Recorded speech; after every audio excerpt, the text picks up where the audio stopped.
तो hello guys, हमने last video में देखा था कि हमारे पास टोटल कितने मार्केट्स हैं फाइनेंशियल। ठीक है, तो आज इस वीडियो में हम जानेंगे कि म्यूचुअल फंड्स क्या होता है।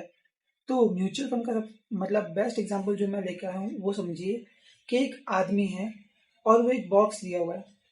अब उस बॉक्स में हर मतलब एक पर्सन टोटल 100 रुपीज डाल रहे हैं और ऐसे 10 लोग हैं जो अपना 100 करके ऐसे टोटल 1000 रुपीज डाल रहे हैं उस बॉक्स में। अब उस बॉक्स में जो 1000 है, अब वो बंदा जो एक एक्सपर्ट बंदा है वो आगे अलग चीजों में पैसा लगाता है और आप लोगों को जो भी रिटर्न आता है वो ला के देता है।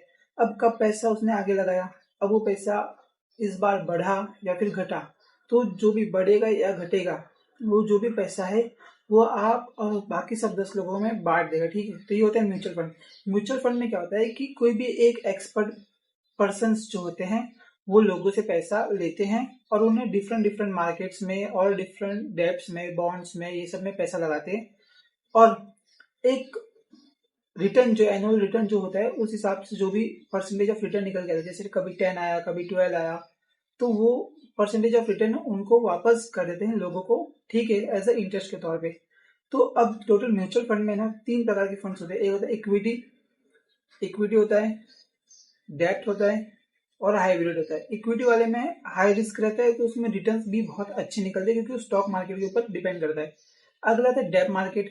डेप्ट मार्केट में क्या होता है कि ये थोड़ा सेफ होता है, इसमें लो रिस्क लो रिटर्न होते हैं, लाइक गोल्ड में इन्वेस्ट कर दिया या फिर बॉन्ड्स में इन्वेस्ट कर दिया। और हाइब्रिड होता है जिसमें आपका समझिए आपने 100 रुपये लगाया था हाइब्रिड हाइब्रिड वाले फंड में, तो ये जो था इसमें क्या होगा कि आपका 50 रुपीज जो जा रहा है वो जा रहा है डेप में और 50 रुपीज इक्विटी में जा रहा है।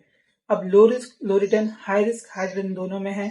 ठीक है, तो दोनों में से जो भी इंटरेस्ट निकल के आएगा वो आपको एज अ वापस मिल जाएगा आपके मनी के ऊपर। समझिए म्यूचुअल फंड में क्या होता है कि जैसे आपने पैसा लगाया, अब वहां पे आगे एक एक्सपर्ट बन रहा है, उसने आपके पैसे को दूसरे एसेट में लगाया। अब उस एसेट से 10% आपको निकल के आया, मतलब 10% इंटरेस्ट उसको मिला। उसने 10% का एप्रिसिएशन आपके 100 रुपीज लगा के लिए, तो वो 10% वो आपको दे देगा, तो आपका एनुअली हो जाएगा 110, मतलब 100 + 10। ठीक है, तो ये होता है म्यूचुअल फंड। अब मिलते हैं नेक्स्ट वीडियो में।